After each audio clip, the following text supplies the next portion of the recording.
Ladies and gentlemen, we'll get going. Very warm welcome again to the Rifleman's Museum, and particularly to our friends and also to those watching online. A particularly warm welcome to Annabel Venning, whose grandfather and father were in the Gurkha Rifles, so riflemen, and whose uncle was a Green Jacket. So very much an honorary rifleman. You're very, very welcome. She's here to talk to us about a book she wrote some time ago, The Walkers. To War with the Walkers. War with the Walkers. It was in final run-ups, I think, for a prize with the Times and the Telegraph. So we're looking forward very much to hearing what you've got to say. Thank you very much. Thank you. Thank you all for coming out on a wet and windy night. Yeah. How do I start this? Oh yeah, here we go.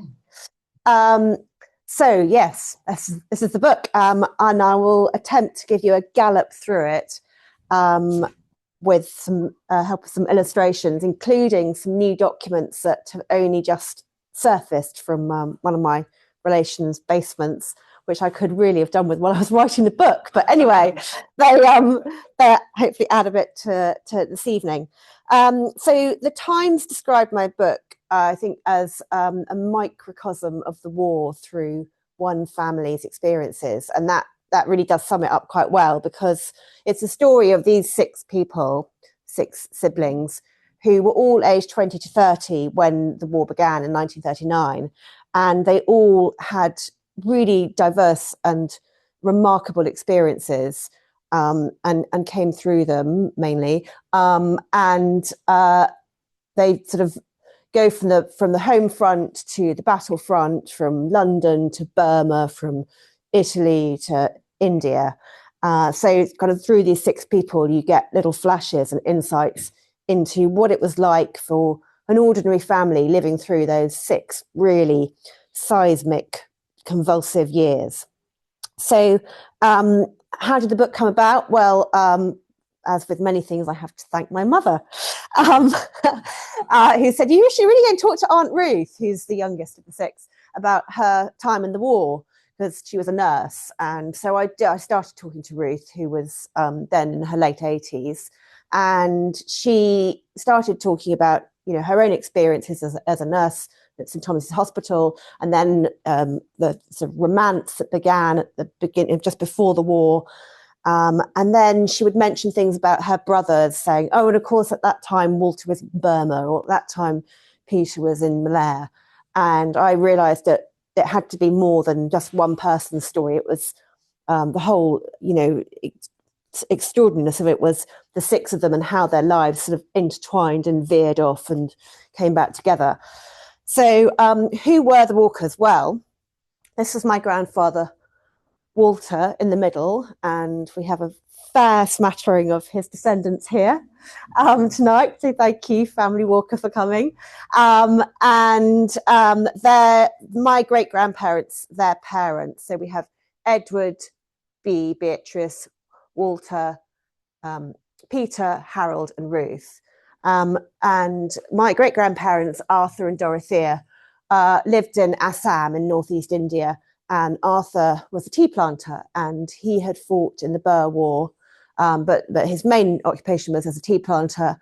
And the first three of them were brought up there in their early years. But in 1913, we think because Arthur's health wasn't great, they returned to Britain, and he had a stint in the First World War, but then got invalided back home. And the family moved around a bit, but then settled. They went from Plymouth, where this photo is taken in 1923. They moved to Tiverton. The reason for moving to Tiverton, there was a public school there called Blundell's, and they had a good discount for day boys. And so they quite cannily bought a house in Tiverton in the sort of a suburban. Well, it wasn't suburban then. It was on the outskirts. It was surrounded by fields, and it was a semi-detached villa, but quite spacious. And Arthur sort of used his tea planting skills to become a small-time market gardener, raising chickens, selling apples, and so on. And Dorothea, my quite formidable great-grandmother, kept a very tight grip on the family purse strings to keep body and soul together, which wasn't easy with 6 children. So it was as Ruth described it, a very sort of lively, quite masculine household. You know, the boys all played lots of sport: rugby, cricket, boxing. And when they weren't doing that, they were chasing poor Ruth around, you know, tying her to the tree and making her have an apple on her head, which they fired arrows at, not always accurately. So Ruth grew up as a real little tomboy, and the boys went to Blundell's, the girls were sent to a convent for various reasons, and as the 1920s went on, obviously they started growing up, and Edward was the first to leave home. He wanted to join the Gurkhas because his grandfather, Arthur's father, had fought in the Gurkhas at what was then called the Indian Mutiny, and had an illustrious career in the Indian Army. But at that point, after the First World War, there was a rule about height, and you couldn't join as an officer if you were more than 5'10" or 5'11", it might have been. And Edward was 6 foot, so he wasn't allowed to join, and he joined the 1st 8th Punjabs and was posted out to India. And then Walter wanted to follow him on to Sandhurst, and Dorothea said, no, somebody in this family's got to make some money, you're going to business. So he spent one day at a tobacco company, said, I'm not doing that, and did go to Sandhurst and joined the Gurkhas. So he then went off to India too. And this family photo is taken outside Tara, the family home, which was named after their tea planters' bungalow in India. Tara is the Hindi for star, but I think their hearts and minds were very much in India still when they came back. And this is Edward back on leave. You can see he's got the army moustache already. Walter he's literally packed his trunk and about to go to India. B has been sort of doing not too sure what, but she's, being very glamorous. And then Peter later that year went off to join a tea planting company and follow in his father's footsteps in India, leaving Harold, who then quite soon after, a couple of years after that, maybe 3 years after that, went to St Thomas's Hospital in London to become a doctor. So he was a medical student. And then Ruth was left at home doing lots of riding and sort of waiting to, turn 18, life to begin. And the next thing that happened was this chap, John Fisher, who was a neighbour and another Blundell's boy, came back from Sarawak in Malaysia, where he was a sort of a civil servant, effectively, a district officer. And according to different versions, who you believe, B said that he proposed to her and she said no, so he asked Ruth. Ruth said Ree wanted him to propose, but he didn't, and he proposed to her. Anyway, whatever way it happened, they were clearly very happy. He was quite a bit older than Ruth. She was only 18, but the plan was he'd go back to Sarawak, do the next 5 years until he was eligible to marry under the rules, and then Ruth would join him in Kuching in Sarawak in 1940 and get married. That was the plan, but as we know, everyone's plans changed in 1939. Meanwhile, Walter, my grandfather, had met Beryl, my grandmother, in India and got engaged, even though his mother, who did like to sort of tell everybody what to do, had said, no, I don't think that's a good match, because there'd been some bad blood between the families going way back in the sort of tea planting history. Anyway, luckily for all of us, he ignored her, and his commanding officer, who she'd written to and said, please don't let him marry, also ignored her. And they got married in 1938 in Calcutta. And then, so we get to 1939, and here's Peter, quite a handsome chap here, back on leave. This is his girlfriend of the time, Alison. This is Ruth. And that photo is actually taken in September 1939. And a couple of days later, we all know what happened. Ruth said she was cycling through Tiverton and heard the news as she was passing somebody's someone's radio, that Neville Chamberlain had declared war on Germany. So, what to do? Well, the first thing that happened to Ruth was that her engagement to John was put on hold. And again, there's slightly different versions of events, whether it was his decision, her decision, whether it was broken off, or whether it was just on hold. But anyway, she knew she wouldn't be getting married anytime soon. She'd already been doing some first aid training in Tiverton. So she went to St Thomas's Hospital and passed a fairly fierce and difficult interview process to be taken on as a Nightingale nurse, a trainee nurse. And if any of you have read the book Atonement or seen the film, you'll remember how strict the regime was, kind of 5, 6 a.m. starts and polishing everything to within an inch of its life and starching and ironing. And generally, you may as well have been in the army. But anyway, she managed to survive all that because a lot of people didn't last the training. And she then went to St Thomas's. The St Thomas's Hospital, like all the London hospitals, had moved quite a lot of their departments out of London because bombing was expected, even though at this point we were still in the phony war when nothing much had happened. And so Ruth was said to the training school for trainee nurses was in a place called Shamley Green in Surrey. And so when they'd finished there, then they got distributed to the various St Thomas's departments. She initially went to a hospital called Park Pruitt in Basingstoke, where she was nursing the survivors who came back from Dunkirk. So that takes us to May 1940, June 1940. And she had a horrifying story of being on the ward one night when a chap who'd survived Dunkirk, and a lot of them come back in a terrible state, and she had to sort of sit with them and hold their hands as they were dying, aged 20. And one of the guys got up from his bed and took out his razor and held it to her throat and said, "I'm going to slit your throat." And he's obviously, suffering from what we'd now call PTSD. Anyway, she was very quick thinking, Ruth, and she looked down and said, "But Major Smith, you haven't got your slippers on." And he said, "Oh, how frightful, I'll go and get them." So he did, and she was then able to reach the bell and press the alarm, get help.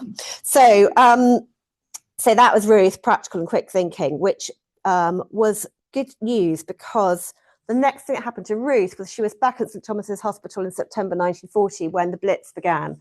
And the first night of the Blitz, they watched from St Thomas's as the bombs hit the East End and the whole River Thames, and sort of flames were reflected in it.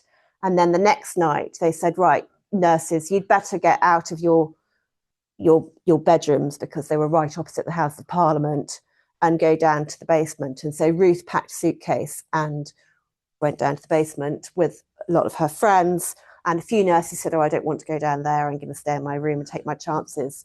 And unfortunately, St Thomas's was hit. That was the first of 10 bombs that hit St Thomas's during the war. And you can see the absolute devastation. And right across there is the House of Parliament. So she describes in the letter home, you won't be able to read all this, but annoyingly, I didn't have this letter when I was writing the book, but she did tell me about it. And she describes how, they'd heard the bomb literally drop from floor to floor. And she said, none of us were frightened, which was amazing. They were all aged sort of 19, 20, 21. And, the lights went out. It was completely dark. They could smell the cordite, they thought, from the bomb. They worried that they were going to be burnt alive. But, led by Ruth, I think, mainly, they managed to clamber out. There'd been one of the nurses who'd stayed up in her room was another nurse, Walker. And there was immediately whispers going around in the dark. And the air raid was still happening at this stage. And whispers going around saying, "Nurse Walker's dead, Nurse Walker's dead." And she's one of the casualties. And Harold, her brother, was asking, obviously heard this. And so when she got up into the, above ground and came and found him, there he was. We were met by Harold anxiously asking if anyone had seen me. And she said, we kissed each other and he led us to Matron's office. So the huge relief of finding that his sister was all right, and immediately went off and telegrammed his parents in Devon and said, she's okay. And then, extraordinarily, cup of coffee, dust yourself down, literally, and they were straight back on duty. And she was then sent out back to Park Pruitt because there weren't enough places for them to sleep in. So she was back down there helping out with the plastic surgery for the airmen who'd been burned in the Battle of Britain. So Harold, meanwhile, is still in the hospital and carries on working all that week. There's another bomb hits 4 nights after the bomb that hit Ruth, and all the operations are moved to the basement. And Harold, who's still a medical student but doing a lot of, kind of above his pay grade work, was operating in the theatre one evening on September 15th, and he was walking out of the theatre with a friend of his, and then another bomb hit St Thomas's, and this one was huge, and it came crashing through the main building, and fire broke out in the dispensary. All the chemicals went up in flames. The debris and devastation was horrific, and Harold was buried. The chap behind him had his head, the chap next to him had his head taken off, clean off, who was a good friend of his.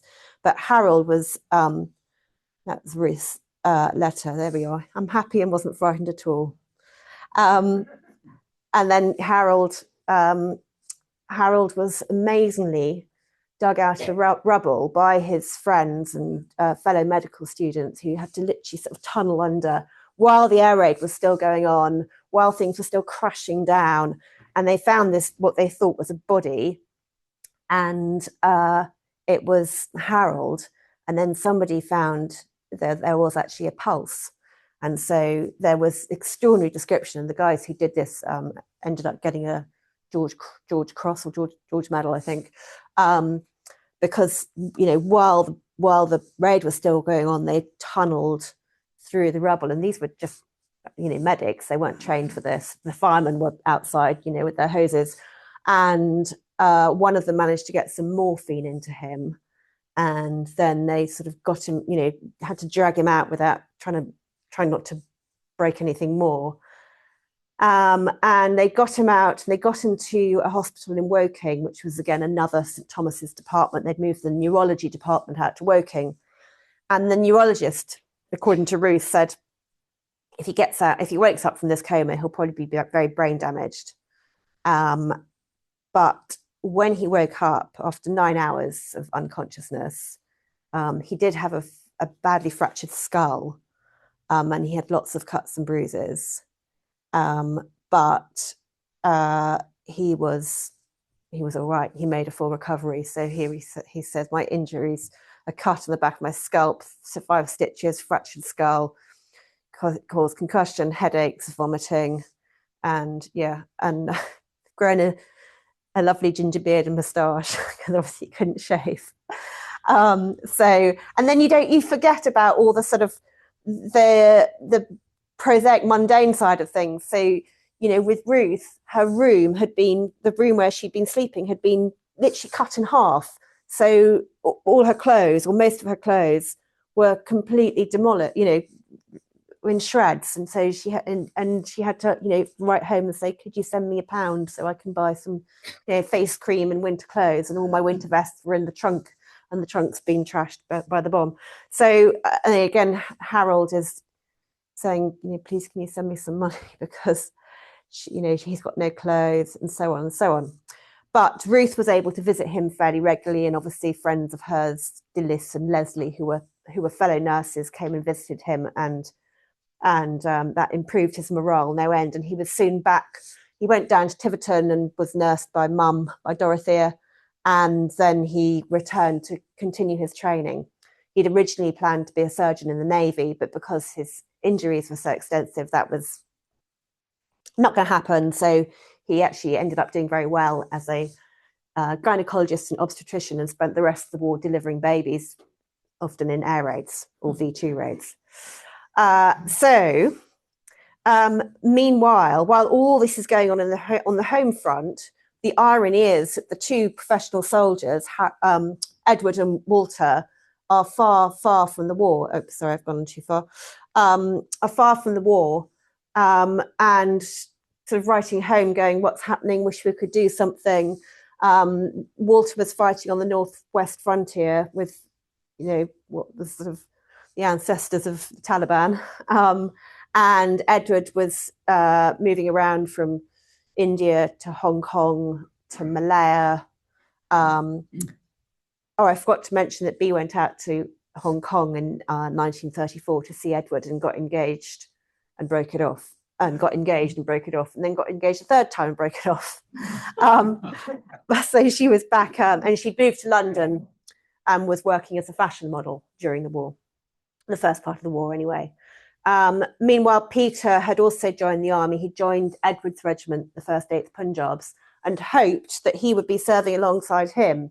But once he was finished with his training, he was posted to Malaya, and in the way of, how the army works, Edward sort of crossed, past him on the ship almost, and was sent back to India for a staff job. So he never did get to serve alongside Edward, which was a pity. 1942, the Walkers have a bit of a bright spot.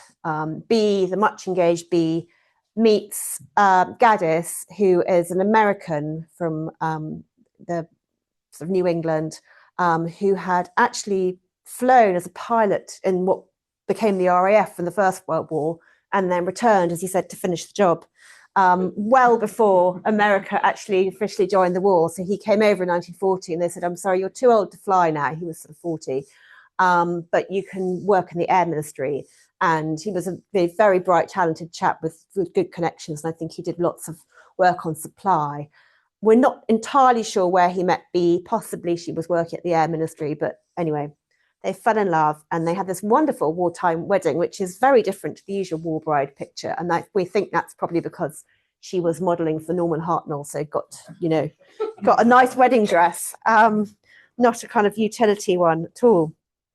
So that was a happy moment, but overshadowed by the fact that obviously Edward wasn't there. He was in India. Walter wasn't there. He was in India.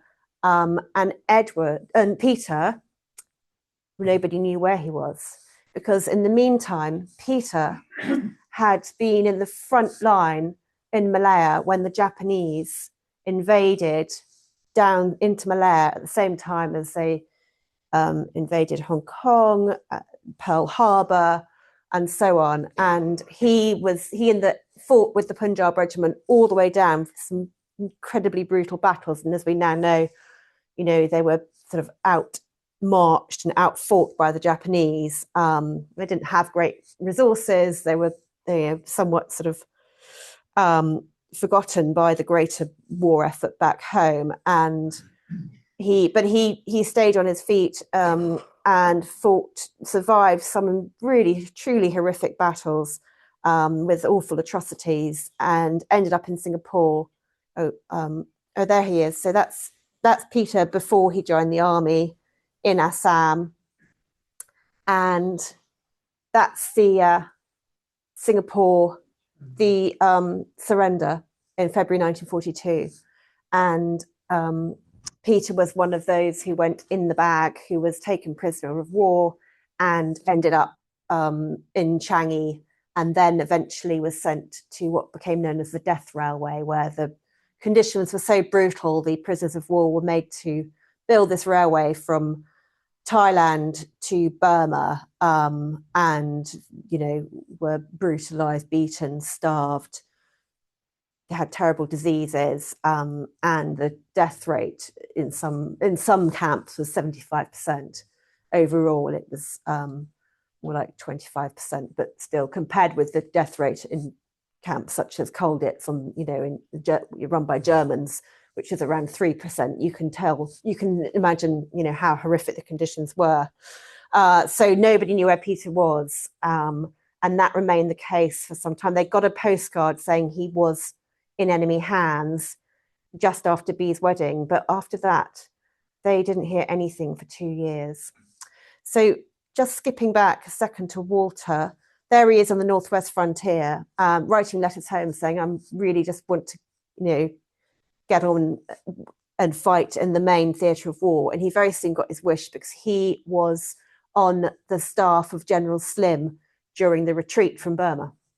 And that was also February 1942. So as Peter was being taken prisoner, Walter was part of this retreat up through Burma, and they managed. General Slim kept his army intact, despite some heavy casualties, and got back into India, where they regrouped. And then from there, from northeast India, Walter went back to Quetta in what's now Pakistan.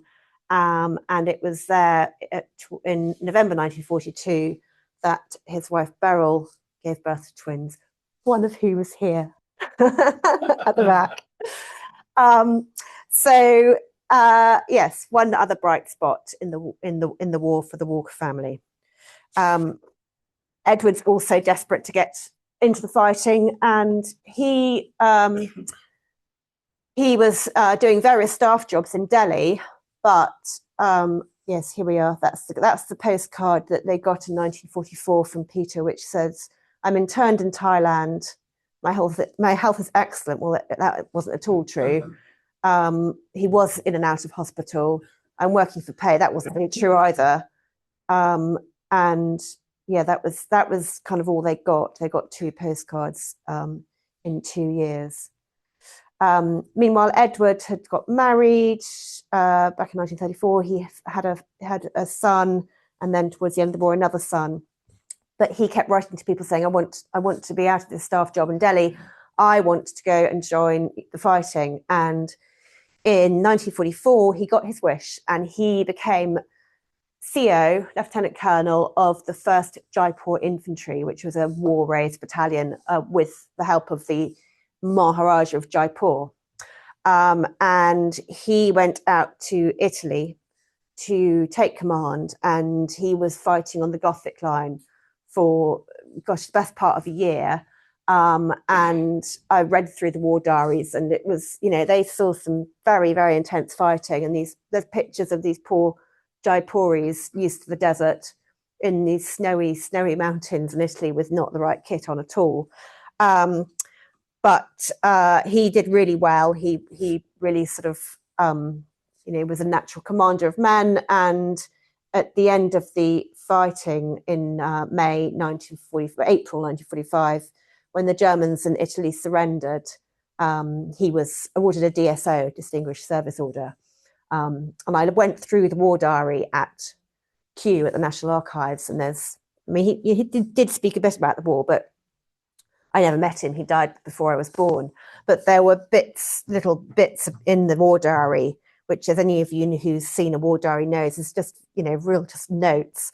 And there's one in sort of towards the end of the fighting in April 1945, where it says, CO blown into air by landmine. So evidently he'd gone off to have a conversation with the CO of another regiment nearby, and he'd come back in the dark and trod on something, and he was blown into the air. But luckily, he was just stunned, and he got up and brushed himself off, and on he went. So another incredibly lucky escape for a Walker. And meanwhile, Walter, who's been in Quetta, had twins, is also keen to get back to the fighting, and the fight back against the Japanese in Burma has begun. So in 1943, there was a battle in what was then called the Arakan, now Rakhine State, and there were several Gurkha battalions involved, one of which was 4th 8th. So he'd originally been in 1st 8th, and then they added 2 more battalions for the war, and he was then sort of parachuted in, as it were, to become the second in command of 4th 8th, which had just lost its CO and second in command to a landmine. Their jeep had been blown up. So he came in with a new CO. He was the second in command, and he joined them just as they were recovering from the Battle of Admin Box, which had been some very tough fighting. And they were then being flown up to northeast India, where the Japanese were about to come over the border from Burma to march on Delhi. This was their plan to take India, and they'd already taken a great big chunk of the British Empire, and they wanted the jewel in the crown. So the battalion was exhausted. Everyone had been fighting for months, and they just wanted to rest. and they didn't get it because they then had the Battle of Imphal and Kohima, and Walter was with them at Imphal, and there was some heavy and incredibly heroic fighting there. That's Italy. That's where Edward was, and this is a picture that some of you here will remember used to hang in my grandparents' hall. In fact, it didn't, because my grandmother thought it was really gory and banished it to the attic, and it was very gory. But it's depiction by Terence Cuneo of the Battle of Kohima. So the two big battles when the Japanese invaded Burma were at Kohima and Imphal, down the road from Kohima. And Kohima was this very famous, notorious siege where the British Indian Commonwealth troops held on grimly for week after week, being pounded by the Japanese, and at one point they were fighting across the tennis court. It was then the Battle of Tennis Court, because they were the front trenches were a tennis court, just the width of the tennis court away from each other. And the Japanese were eventually ran out of supplies and forced to retreat. And it is a gruesome painting, but it really does show you the reality of war. And this was very similar to what Walter was going through down the road at Imphal. So this is the end of 1944 now, and Walter's promoted to CO of 4th 8th. And very interesting, I was over at the Gherkin Museum doing my research and found diaries from his subalterns and and captains and company commanders, some of whom were not big fans of his. He's working us too hard, he's an absolute tyrant, because he would train and train and train and train again when everybody else was having some well-earned R&R. But his point was that the Japanese are a very tough, very professional, ferocious enemy. You're not going to get a second chance. You need to be absolutely at the top of your game. And it paid off, because when they did march into Burma at the Christmas 1944, that the regiment was at the absolute peak of its condition and fitness, and proceeded to acquit themselves with huge honours and bravery during the retaking of Burma as they marched down through Burma. Now, when I was researching the book, I decided I really had to go and see where he'd fought. So I went to Burma and retraced his steps, mostly by car, but I was determined to get to Tongdor, which was the battle that he talked about quite a lot towards the end of his life. It happened in May 1945, and you can just see it's a valley with steep hills either side, and 4th 8th were given the job of holding the Japanese there. The Japanese were retreating, and they wanted to cut off the retreat so they couldn't go on and regroup further east in Thailand and so on, where they had a huge number of other troops. So it was a three-day battle, and it was, it really would put any CO to the test. And it was at this battle where Lachaman Gurung was fought in such a way that my grandfather Walter recommended him for a VC, a Victoria Cross, which he was awarded. But it was a ferocious fight. They had to call in airstrikes. The Japanese just came on in wave after wave after wave.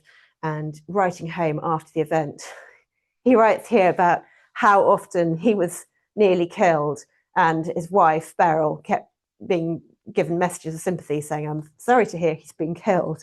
But actually he hadn't. But he says, one rumour was that I was blown up by a mine, but my Jeep was just as I stepped out of it. Also, his mule, which had the wirelesses on, was blown up just as he'd stepped literally 2 feet away from it.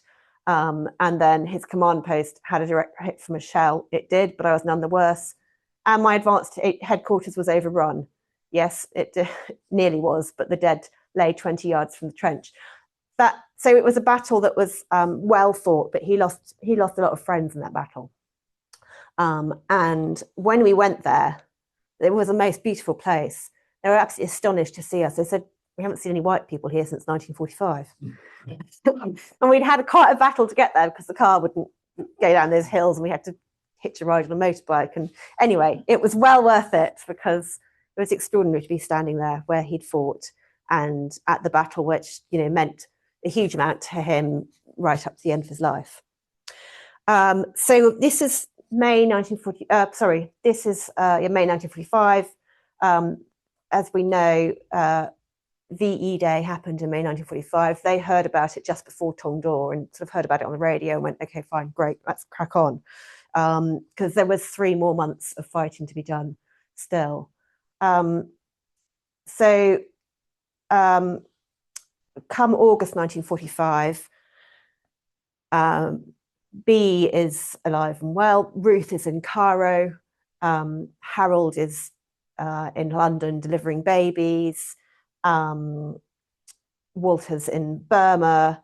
Edward's gone back to India from Italy and is waiting to be sent east to fight against Japanese, possibly in Japan. Then the bomb was dropped and he didn't go. And then finally we have the surrender. And then what's foremost in everybody's mind is what's happened to Peter, as is the case of, all over Britain, what's happened to those who we haven't heard of for some time. And although in the camps in Europe, the postal service was pretty good, the Japanese run camps was, there wasn't much of one. The Red Cross parcels didn't get through. They were just piled up or taken by the Japanese. And so Walter, who was on the spot, now in Thailand, disarming the Japanese, and Edward back in India were desperately trying to find out what's happened to Peter. And Walter sent officers all over Burma asking questions, has anyone heard from Peter? And asking in the camps, and they hadn't heard any word of him. And then finally, he sent a liaison officer who went to Rangoon and found Peter, or had heard he was alive.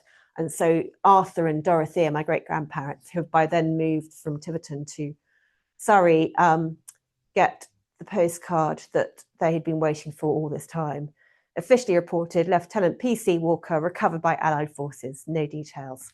And then the telegrams keep coming, and I've got them all here, saying, we think he's here, he's coming to India, and Walter was trying to intercept him, and then Beryl, his wife, was trying to intercept him, and Edward wanted to see him, and then nobody actually managed to meet up with him, and he was on a hospital ship, and then he went via Suez, and Ruth wanted to see him, but the Red Cross didn't give her the information in time.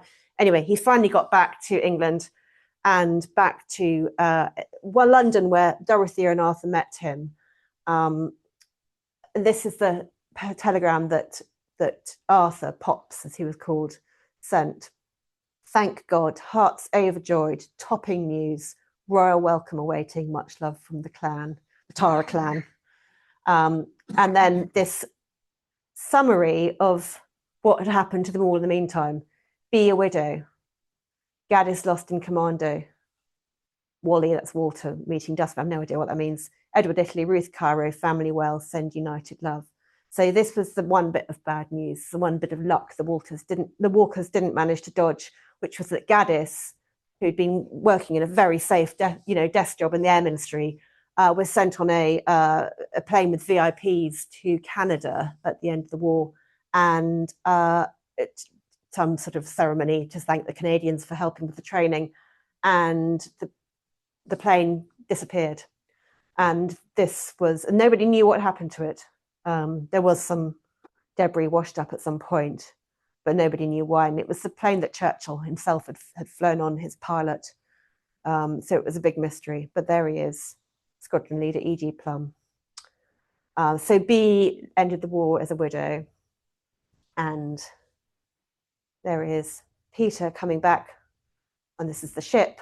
And there's a wonderful picture of this ship arriving at Southampton and them all crowding at the rail, cheering to be home. But of course, as we know, it wasn't that easy. There he is at the beginning of the war. There he is at the end of the war. He's aged not just 6 years, but more like 20, it looks like. And his health was shattered. His spirits were shattered. And, he was still suffering from dysentery. But the rest of his life, he suffered from nightmares. He had scars on his back from the beatings. He had various gut problems. And, it wasn't uncommon among prisoners of war of the Japanese. So that's the war in a nutshell through one family. The only place they didn't actually fight was Germany, but I think, you know, we can safely say they did their bit and more than, and also that luck was with them, because although B was widowed, the rest of them survived. So there you have it. You know, what an amazing 6 people, and you know, what an amazing generation they all were. And I think they're kind of typical of the sacrifices that so many families made. But what was perhaps untypical of them was how very close they all came to not making it. And yet, yeah, they all survived. So thank you.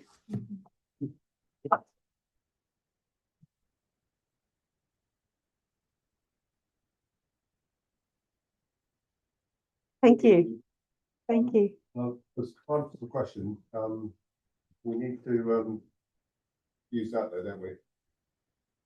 Otherwise they won't hear on the thing. So over to you. Yeah. Any questions? Yes, over here. Annabel, fascinating story. How long did it take you to do all the research before you actually wrote the book? Well, it was a bit of a long time in the making, in that I talked to Ruth on and off over the years, and it wasn't until sort of really near the end of her life that it turned out that I actually really focused and started, you know, then finding archives to really back up what she said and find other information. So from the kind of sitting down and, you know, getting a book deal, obviously that was important. It was about 18 months. Yeah. So, and because it was a tight, you know, it was 6 years and 6 people, although I did disappear down an awful lot of, you know, rabbit holes of research. It was, you know, I had a lot of head starts in terms of, I had Ruth's interviews. My grandfather had written a book and had a book written about him. 4 of his junior officers had written their own accounts of the war, fighting under him. There was an oral interview from him in the Imperial Museum, and one from Harold as well, talking about the bomb. So, you know, there were quite a few bits of the jigsaw puzzle that weren't too hard to find, and then others were much harder to find. I mean, B, it was very hard to find anything on her, and everybody had a different thing to say about her. So she was quite a hard one to run to ground, as it were. Anybody else?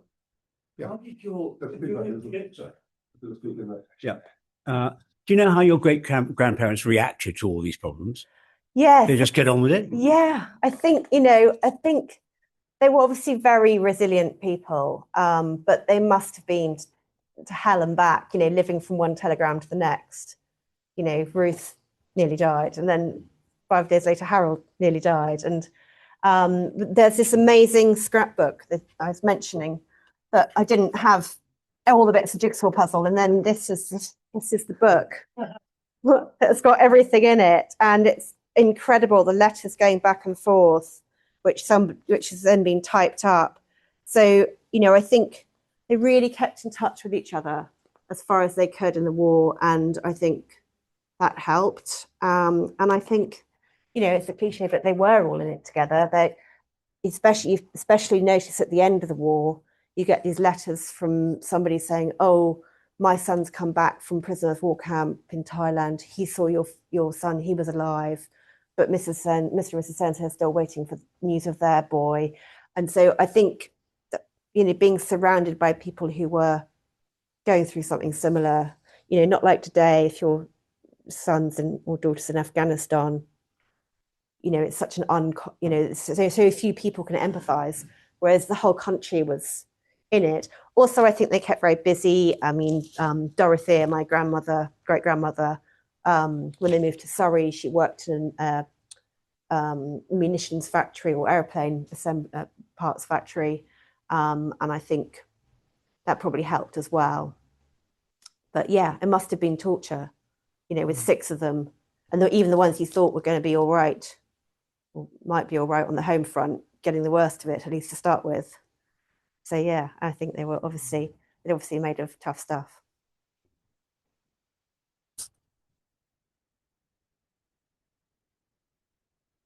Did you find that they gave up those stories easily? Yeah, well, I mean, Ruth was good.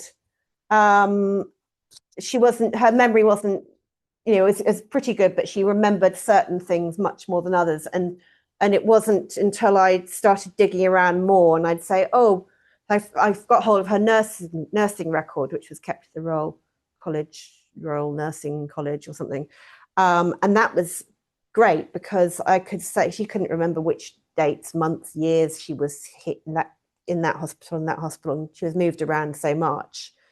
I could say, oh, look, you were at Park Pruitt during Dunkirk. Do you remember the people from Dunkirk coming back? And that would trigger something. And she'd say, oh, yes. It wasn't that she was holding anything back, but there were just, prompts that she needed. The others had died by the time I started the book, but their children were already helpful. So even if it was just a little bit here or a little bit there, it would be enough to kind of follow a seam and see where it led. So yeah, I was hugely relieved and grateful that everybody was actually happy about it and wanted the story told. Any other questions?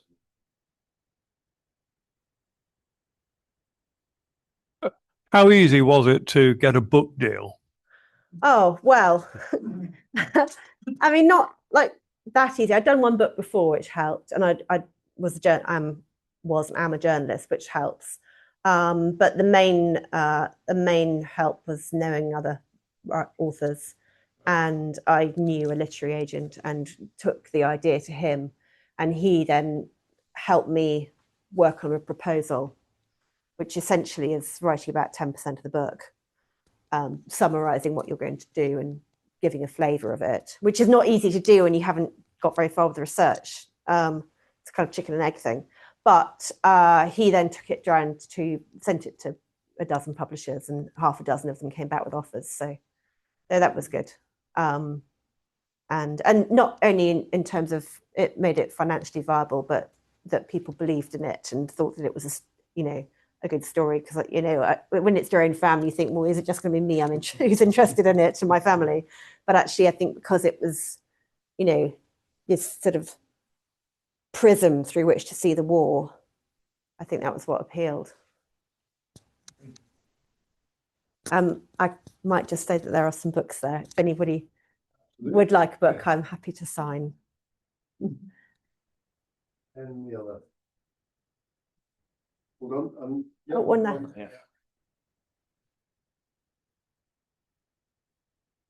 Yeah. So you obviously travelled to Burma to research Walter's travels. Have you, or will you be travelling anywhere else to search any of the other stories? I did also go to Singapore and saw Changi, the prison where Peter had been kept to start with, and I did go to Thailand and saw some of the camps that he'd been held in on the death railway. So I sort of followed the death railway a bit. I didn't go to all the camps because a couple of them were underwater. There were a reservoir down, hydroelectric dam reservoir had been built. But yeah, I went to the Hellfire Pass, which he wasn't actually on that bit, but it was very well preserved. So you got a good idea of what, the kind of terrain they were in and the kind of work they were doing, cutting their way through these hillsides and dynamiting it to build this railway through, crazy jungle terrain with basically hand tools and dynamite. I didn't go to the specific bit of the Gothic line that Edward was on, but I'd been to other bits of Italy that are quite similar. And then obviously, London, I went down to Tiverton and had a little route around in St Thomas's basement, and so covered a bit of ground. I think we'll let you off the hook. Okay. Guy Walters on the 11th of December, Nazi Hunting is the next talk. Thank you very much indeed. Thank you for bringing the Walker family here as well. Do come to some more. But honestly, fascinating piece of research and a real sort of story of war and the sort of horrors of trying to get through it as a family, which I think is absolutely fascinating. So thank you very much indeed.